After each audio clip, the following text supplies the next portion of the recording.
Hey guys, what is happening? AnimetalViking here, and welcome to the second episode of Musings of an Otaku Metalhead episode 2. Now, for today's episode, I'm going to be taking you on a journey through my my musical journey. If you're interested to know as to how I got to enjoy the music that I enjoy today, then stick around. If this kind of thing does not interest you, then don't worry. There's still plenty of other content you can check out. But anyway, I digress. This is going to be a bit of a long video, so I do apologize, but I'll try and keep it as brief as possible. I'm sure you're all aware by now. We'll kind of keep the introduction short. I'm sure you're all aware by now of what I've brought up in the podcasts on the main channel. Is basically growing up, I was raised on a diet that mainly consisted of classical music and new age music and traditional church music. That was the main part of my musical diet as a kid growing up. And it wasn't because my parents, were like close-minded, whatever, conservative people who demanded that I only listen to that shit. It was because it was their genre of preference. But that doesn't mean I wasn't exposed to other stuff. Whenever we'd go to parties and stuff with relatives, the old school pop and rock music that was big in like the 60s, 70s, 80s, that era when my parents and my aunts and uncles were growing up, the 50s as well, all that kind of stuff was played a lot. Still is. It's a lot of family get-togethers. I was exposed to a lot of the stuff on the radio when it played in the car, like whatever the fuck was trending back at that time, being fucking Britney Spears, Backstreet Boys, Westlife, and the Spice Girls, and Destiny's Child, and God knows whatever other pop crap was trendy at the time. But you're a kid. You enjoy a few of these songs until you hit a certain age, or if you hear them again, it's just a nostalgic thing, but it wouldn't classify as a song you'd put on your iPod nowadays. Excuse me. So yeah, that was pretty much what I was raised on.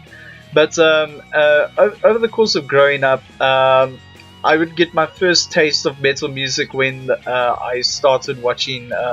I was a huge fan of Batman as a kid. Batman the Animated Series, one of my favorite cartoons of all time. I was watching that as a kid, and then I remember going to the video store to rent out a video one day. I was going to rent out my usual favorite 2 episodes of Batman the Animated Series, being the 2-part episode about Robin. I can't remember the name of the episode title. It's the part 1, part 2, but those of you who are Batman the Animated Series fans will know which one I'm talking about. The one where it tells Dick Grayson's entire backstory as to how he became Robin, and with his history with Tony Zuko. You know that one. That used to be, those 2 episodes were my favorite growing up, and I would always rent out that copy of the VHS every single time. So I was going to rent that one out, and then I discovered they had Batman Beyond available. So I rented that out, and I remember when I watched it, I fucking loved it. Everything from the show's aesthetic to especially the fucking music. The opening theme for that show is probably the most metal one in terms of cartoons that were aimed and marketed for kids, but had a lot of more mature themes that adults can actually enjoy it as well, from that sense. Because I know most people will probably say, "Oh, Metalocalypse was the most metal cartoon ever." Yes, but that came later, and that show was aimed at adults. It wasn't aimed at the kids while having mature adult themes in it. So anyway, Batman Beyond was pretty much what set off my my need for more of this kind of music, this aggressive, very heavy kind of music, and I fucking loved every minute of it. So Batman Beyond was basically my introduction to the genre. A very unlikely place. A lot of metalheads, if you talk to them, they'll probably say their parents raised them on fucking Metallica and Pantera, but as you can tell, mine was the total opposite. It's totally different. So anyway, That's how I discovered metal music. Then over the years, whenever we'd visit relatives and whenever I'd hang out with friends at their houses, because growing up I never had any kind of console, and we only got and my brother and I only got our first computer, which we shared when I was like in 6th grade. During my time growing up as a kid, I never had my own console, never had my own computer. The only time I'd play games would be at a relative's or friend's house, and most of the time it would be action and fighting games. And three particular titles were what really got me into metal music, based upon what's the familiar sound they had to the Batman Beyond the soundtrack. These titles specifically being the Tekken games, the Bloody Roar games, particularly Bloody Roar 3, and what was the other one called? Devil May Cry, specifically Devil May Cry 3, and then later in 2007, when I was in 6th grade, Devil May Cry 4. That was literally sold me on the idea that I needed more of this music. However, not knowing much about music at the time, and not being as passionate about music that I am now. At the time, I never really gave it any thought to, maybe Girl on My Way purchase the soundtracks. Not that you can, because that kind of stuff isn't really available in this country. Like, you can buy the games, but not the stuff related to it per se, unless it's extremely popular here. At the time, I never thought about collecting music or whatever. I mean, I was still pretty much being raised on, there was still a lot of pop that I'd listen to whenever we drove from school back home, whenever my dad picked us up, still the usual classical and pop opera and all that kind of stuff, and the new age. That was still pretty much going on whenever it came to music, and music wasn't something I would just play and listen to often all the time. I mean, I'd listen to it whenever I wanted to, but not exactly to the degree that I do today, where I've practically got music playing 24/7 almost. So then I think it was late in my 6th grade year, I was in one of my cousins. She introduced me to Linkin Park's debut album, Hybrid Theory. Now, granted, this is 6 years later after its initial release. Nu metal had kind of more or less died down. Metalcore was pretty popular, but the very next year, deathcore would start making its very big waves and start becoming the trendy metal genre that it is today. Or should I say the fading, trendy genre, because shit's starting to go elsewhere.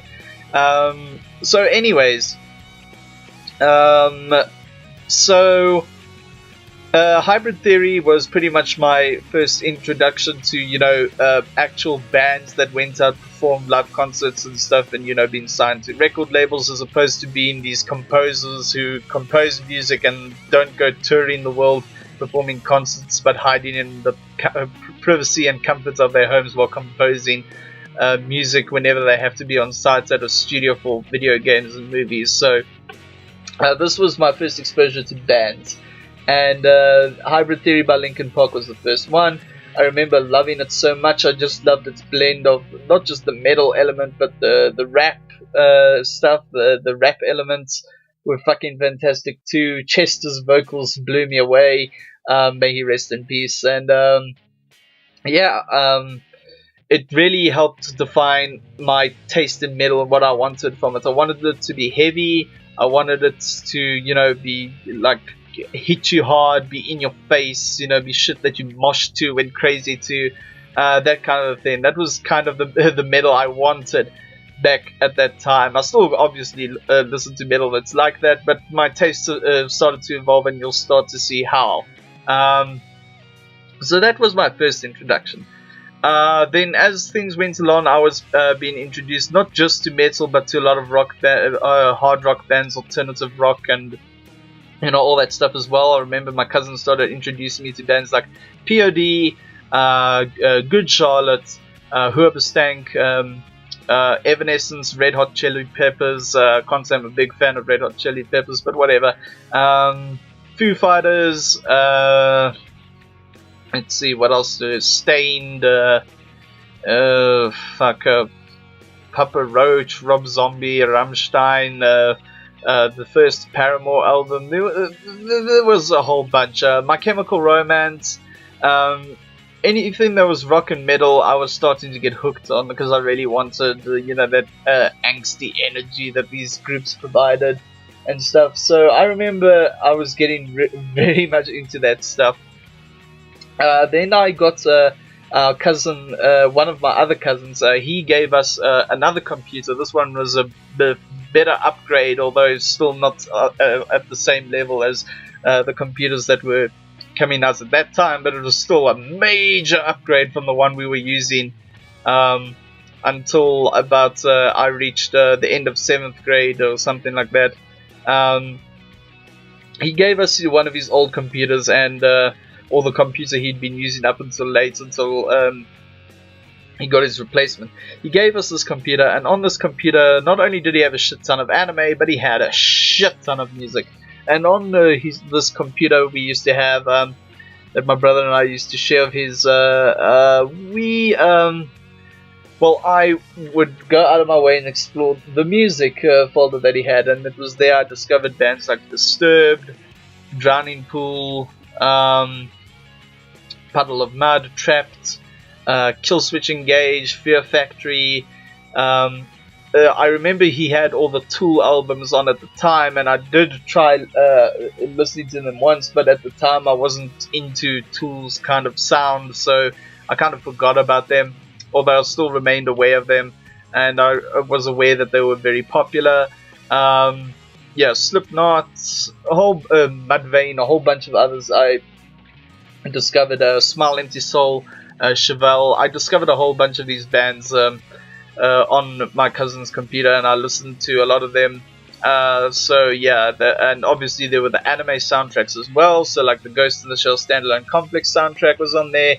There was some stuff from Full Metal Panic, Escaflowne, the Witch Hunter Robin soundtrack, which one of the tracks, I should say two of the tracks, the opening theme and the instrumental version of the opening theme, really helped form my taste in terms of instrumental rock. That's pretty much how I started discovering and exploring stuff. Then I remember wanting heavier stuff, and so I started asking my friends for music. I remember having a friend who was a die-hard fan of Bullet for My Valentine, and this was when Bullet for My Valentine was still really good, and no offense to anyone who's still a die-hard fan of them now, but this was when before they released their third album, Fever, which was, in my opinion, the last good album they released before that god-awful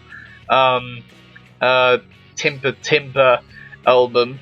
At least I think that's what that fourth album was called, but whatever.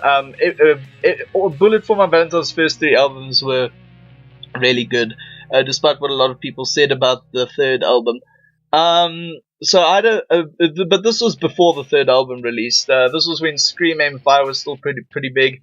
So I had a friend who was a diehard fan of Bullet for My Valentine. He introduced me to them. I had another friend who was a diehard fan of Avenged Sevenfold, and I was introduced to Avenged Sevenfold with their self-titled album, which is one of my favorites. I know not a lot of Avenged Sevenfold fans like that one, but fuck it, I liked that one.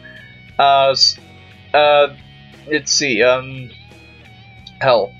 But then our TV broke, and we had no TV for like 3 fucking months. So I remember coming home, and the only thing there was to do was to listen to the radio. And the only radio station that I wanted to listen to at the time was Tux FM. And this was back when Tux FM were a good radio station that played rock music and metal music instead of being the mainstream pop piece of shit station that it is now. So anyone who lives in South Africa and who used to listen to old school Tux FM, you'll know what I mean. So anyway, Tux FM are shit station now. Fuck Tux FM.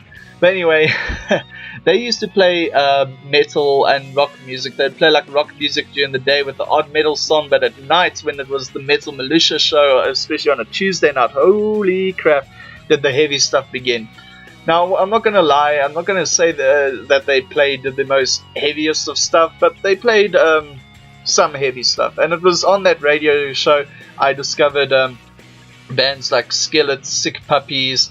I actually discovered In Flames through this program. The same, because in hearing the song that they did with Pendulum on this station, it made me go, because I remember when I heard that it was a collaboration with In Flames, I remember opening a World of Warcraft comic I had, flipping to an advert that was at the back, because we get our comics from America, and it was an advert for an American tour where the band All That Remains were busy touring with Trivium, 36 Crazy Fists, and In Flames.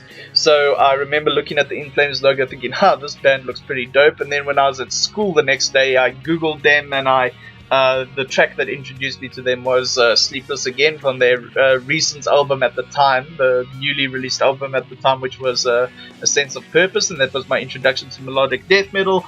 Along with a Monomoth, I remember hearing Guardians of Asgard and Twilight of the Thunder God on that radio show as well, and a whole bunch of others. There were I also remember getting into Korn thanks to that particular radio show. That was when Tux FM was cool. That was when Tux FM played good music, instead of the shit they play now, which is the Justin Bieber, Beyonce crap. Now that's what kind of got me to the heavier styles after that. So I remember at that time I was starting to get into Nightwish as well. I was introduced to Nightwish's album Dark Passion Play, which is my favorite album of theirs, despite die-hard Nightwish fans saying, "Oh, this is the fall of Nightwish. Oh, they suck now that Taria's no longer in the band." I'm one of those people who's like, as long as they have a singer who can sing, fuck that whole Taria's the best thing. Taria, as great of a singer as she is, and as incredible of a singer as she is, like, in my opinion, she wasn't the only factor that made the band great. Like, I mean, Thomas's songwriting is another great factor to it, and Marco Hietala has contributed greatly to the band. But anyway, I'm not here to start a war with Nightwish fans. My personal opinion is, I think all their material is great. Yes, some albums are weaker, but as long as the singer can fucking sing, I don't care whether Taria's the vocalist or whether, I don't know, fucking Beyonce is the vocalist. Okay, I'm joking. No, who would want Beyonce as the vocalist? But as long as whoever they get as the vocalist can sing, I'm happy. As long as it's not Beyonce. I was joking about that. I'm kidding, guys. Don't fucking kill me for that in the comments. Anyhow, so that was my introduction to Nightwish. I remember not particularly enjoying their earlier material at the time because, I mean, I wasn't too big into opera as a kid. I mean, I did like some of the things I did hear, but I mean, overall, I wasn't a huge fan of the style unless it was done in the pop opera style, like Josh Groban or Russell Watson did. So, or Andrea Bocelli or one of those. I wasn't a huge fan of just pure opera in general, for the most part, as a kid. So, with the exception of Marriage of Figaro, of course, by Mozart. But other than that, I wasn't too big on it. So.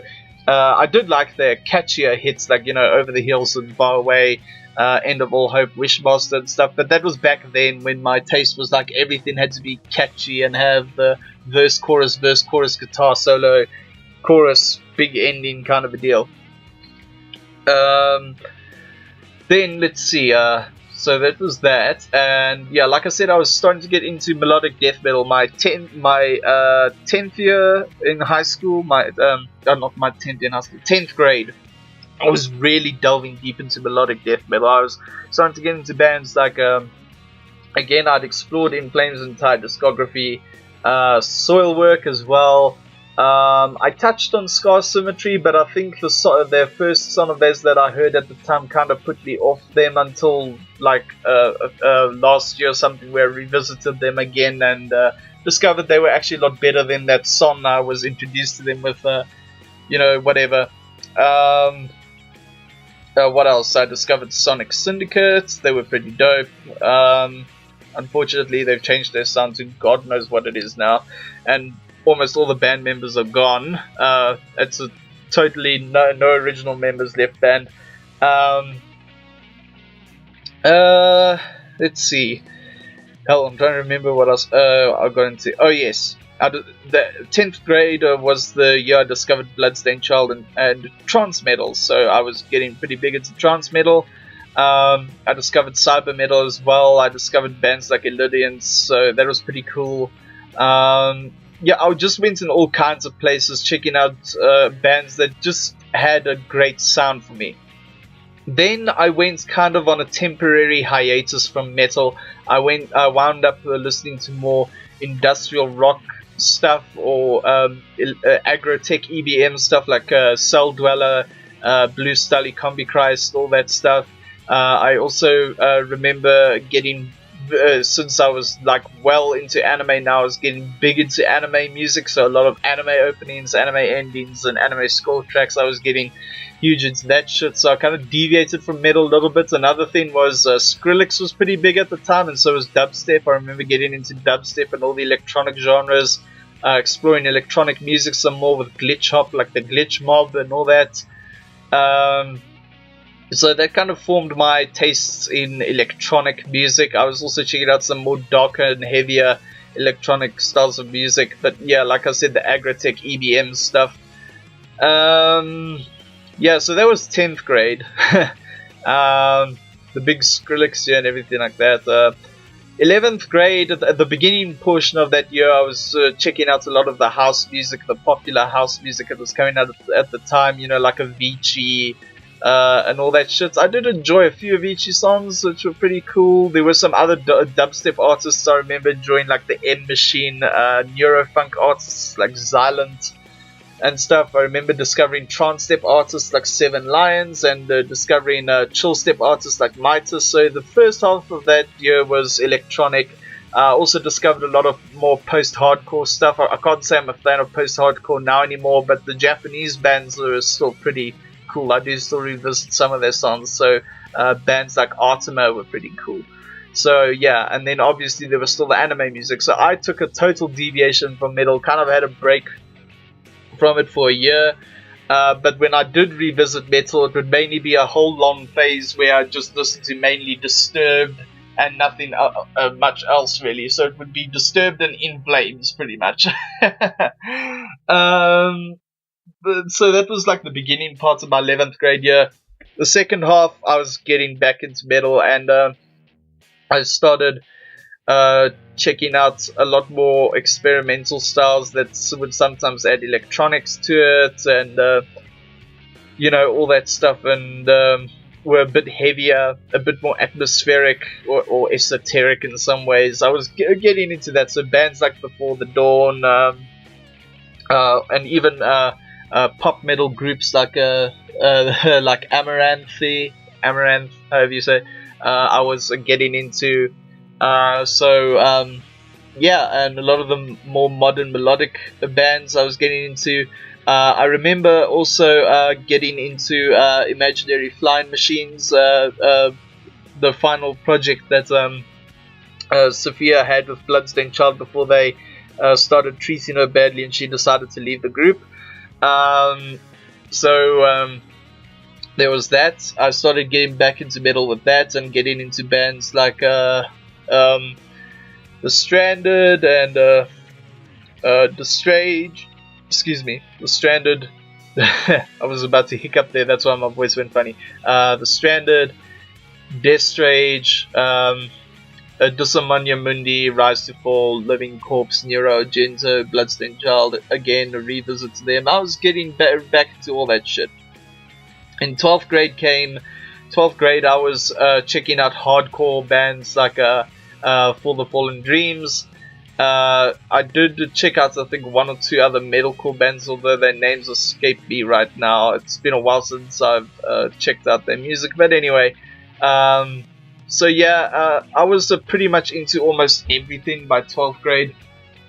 Then I graduated from high school, and then I remember with all the uncertainty and all the stuff that was going on, well, stuff is still pretty uncertain now, but with all the uncertainty and, you know, all that anxiety you feel when you don't know what you're going to do when you leave school, I decided to check out the much heavier stuff.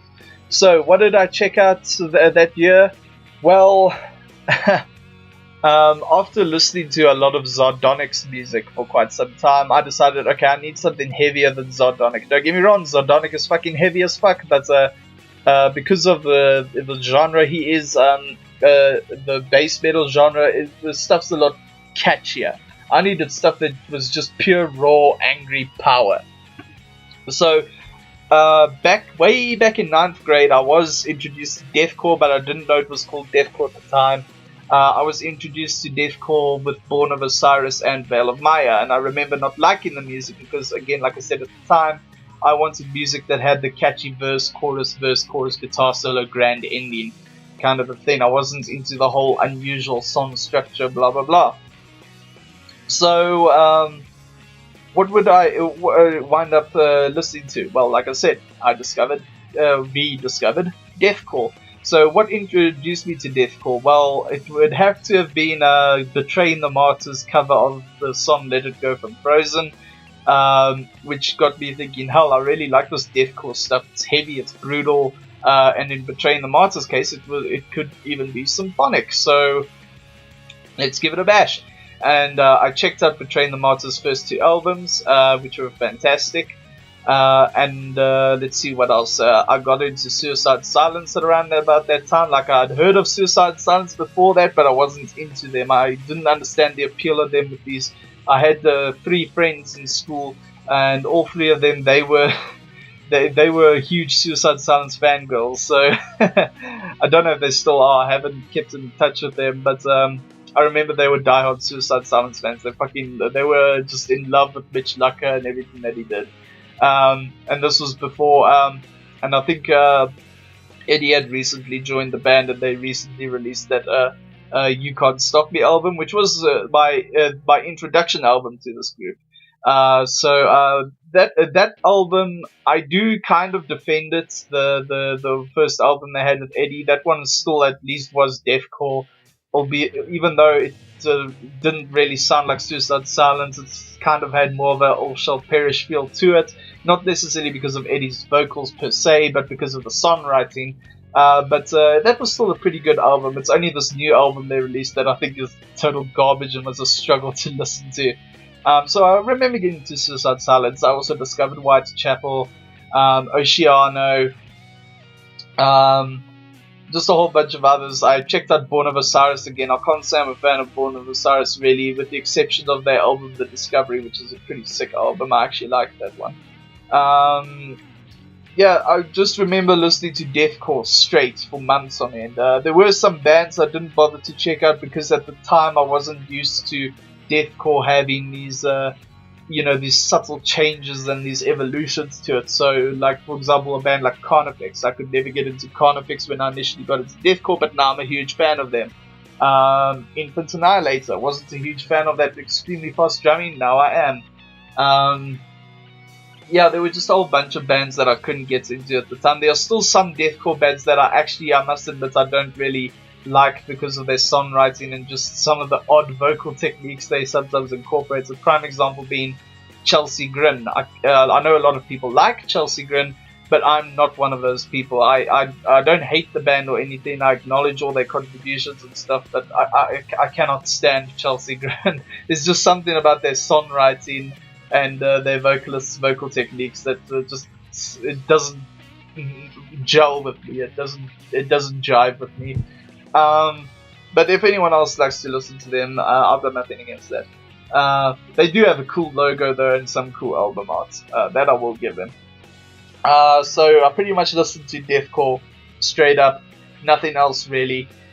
Then I remember getting back into symphonic metal. I did listen to Delane way back in 9th grade as well with the whole Nightwish thing when I was looking for similar bands. But back then in high school I only listened to like 2 songs of theirs. I think that was April Rain and Control the Storm that they did with Marco Hiatal of Nightwish. So that was my only Delane listening experience in high school, but I rediscovered them again in 2015, and I started getting heavy into their material. I fucking loved everything. If you actually go back and if you go back on my channel and watch a lot of my earlier videos where I was posting Frozen AMVs, I used Delane's music a lot. That was pretty much when I was really getting into Delane, and I especially love the fact that what made me go back and check out Arch Enemy again, because in high school the only Arch Enemy song I heard was We Will Rise, and that was when Angela Gossa was still in the band. I remember liking that song, but I wasn't exactly a fan of harsh female vocals at the time. But until I listened to Delane and heard Alyssa White Bliss collaborating with them, I remember then checking out Arch Enemy again, and now I'm a huge Arch Enemy fan. So pretty much since 2015, I'm now like a die-hard Arch Enemy fan. I can't say I'm a fan of their first vocalist though, but Angela Gosso and Alyssa White Bliss really have really took the band forward, and Alyssa is taking the band forward. Pretty much regardless of what some people say about her, I think she's pretty good. I think she's doing a good job. So yeah, then I kind of got back into melodic death metal, and then I discovered slamming brutal death metal thanks to, since I'm from South Africa, local South African boys, Vulvodynia. Vulvodynia were fucking fantastic. I was actually introduced to Vulvodynia through Atman Todd's channel because he did a song, an AMV using one of their songs from their second EP album, whatever you want to call it. And now I was aware of the band like a few days before checking out that AMV, because Metal Injection did a whole post about it and linked one of the songs from their new EP at the time that they just released, which was Finis Ignoration. I cannot remember. I can't say the fucking title of the album, and I don't have it in front of me right now. But yeah, that's how I got introduced to Vulvodynia and slamming brutal death metal. So that was all 2015, early 2016. Then I remember checking out some Jane's bands too. I did check out Periphery, Animals as Leaders. I remember getting into that. They're pretty cool. Issues I really enjoyed as well. With their nice blend and mix of gent, metalcore, and new metal, and somewhat post-hardcore elements. I dig Issues. The Issues did some pretty cool stuff. Yeah, and then I remember at some point in 2016 I was like, right, I've got to check out all the classic bands now. I need to understand the roots of where all these bands that I listen to now, where they got their inspiration from, blah blah blah. So the whole of the early parts of 2016 was just me checking out bands like Pantera, Megadeth, Judas Priest, Motorhead, Dio, all the classics, the Black Sabbath, Deep Purple, Led Zeppelin. That was me checking out all the classics, Iron Maiden. And I fucking loved all of them.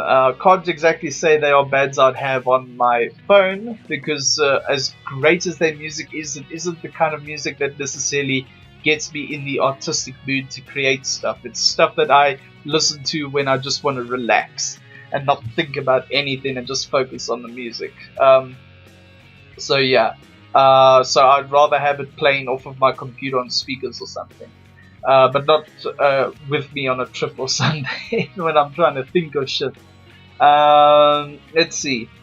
So yeah, I was getting into all the classics. Then, let's see. And then about the second half of last year, before this goddamn flood happened, I remember being introduced to, what was it? I remember being introduced to the Devin Townsend project. Thanks to Claudio. Claudio introduced me to the Devin Townsend project, and thank him so much for that. I fucking love Devin Townsend now. Claudio also encouraged me to check out Opeth. Opeth are one of my favorite bands now as well. He also introduced me to Dream Shade, a very underrated band. And Dream Shade are fucking awesome. I fucking love them. And also at around about this time, I was checking out 1OK Rock's discography as well. Some pretty dope stuff, even though that's not metal, like I said again. I'm just talking my musical journey in general. So 1OK Rock, I decided to revisit some J-Rock bands like Ricky's as Punks and all that, old Codex, excuse me, hiccups. Yeah, so that's pretty much what I was getting into then. then the flood happened, and then I kind of like had a a mental shutdown where no kind of music helped me really with whatsoever, with the exception of the Ruby soundtracks, the Ruby show itself, and Boom Boom Satellites, and a couple of others. Yeah, that's pretty much what happened in the latter half, and more or less towards the very, very beginning half of this year. And then yeah, this year I've been checking out so much stuff. It's fucking, you know, it's mind-boggling. Like, I mean, this year I started getting into KMFDM in the early parts of this year. I revisited Fear Factory again, because the only album I'd listened to up until earlier this year was Digimortal, which was the album that kind of got me liking their sound. I was checking out more cyber metal groups like Neurotech. There was just a whole bunch. I've also, in terms of recent musical exploration, I've recently been getting into Meshuggah, Gojira, Flesh God Apocalypse, Karach Angren, Dimmu Borgir, Carnifex, Slaughter to Prevail. There's a whole bunch that I've started discovering in recent months. And yeah, in terms of anime soundtracks, now that I've more or less gotten back into the swing of watching anime since last year, like last year I started getting back into anime with Cowboy Bebop. There's the Cowboy Bebop soundtrack, and then recently I've got the Trigun soundtrack, the Fate series soundtrack. It's just all this stuff that I've been getting into. So yeah, and I've also been revisiting a lot of stuff from my childhood. I've been revisiting artists that I was raised on, like I've revisited a lot of Vangelis's works. I even recommended an album of his in the previous episode of Albums of the Week. I've been checking out Celtic Women again. Celtic Women were another one of my favorite groups growing up. They were a pretty dope group, even though a lot of their vocalists have changed now and they've got a totally new lineup every single time. Doesn't matter, they were pretty cool growing up, especially their debut album.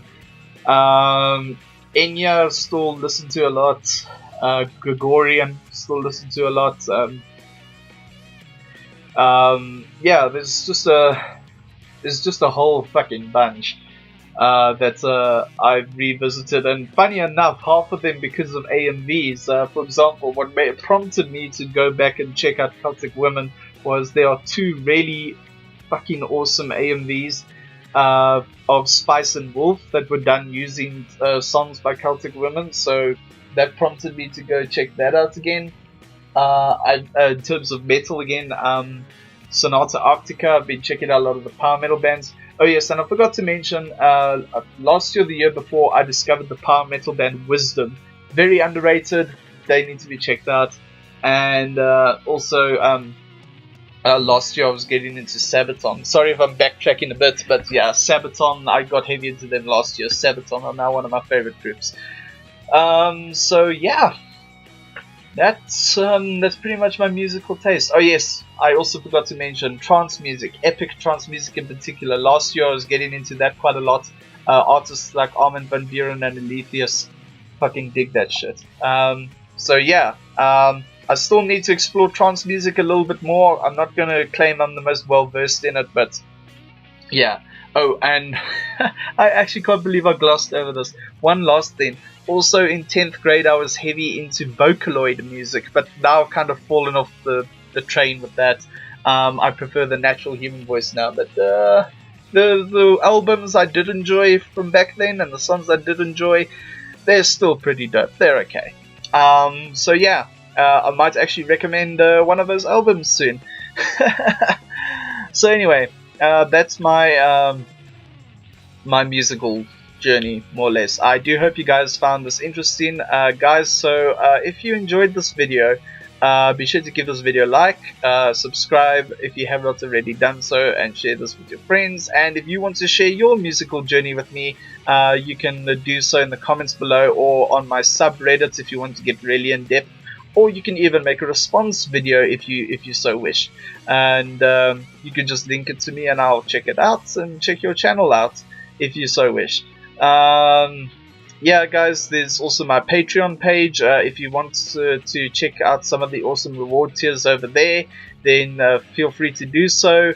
And please consider donating. It is not required, but if you do so, it is much appreciated. Also, I have social media. You can follow me there. You can follow me on my Facebook page if you're a Facebook user, my Twitter page if you're a Twitter user. I have my anime list, so if you use my anime list and you want to send me a friend request, please feel free to do so. Also, again, like I said, I have a subreddit if you want to discuss my videos more in depth without the constant trolling in the YouTube comments. Then subscribe to my subreddit and follow me there. And I have a VidMe now because of YouTube's bullshit shadow shadow banning, blacklisting, all this nonsense that's going on, the censorship and the taking down of stuff with the horrible copyright system and false flagging. So I have a VidMe now, so if you want to subscribe to my VidMe channel or follow my VidMe channel, either one is fine. You can do so over there as well. And that concludes this episode for today. Again, guys, I hope you enjoyed it, and until the next episode, take care of yourselves and have a kick-ass day.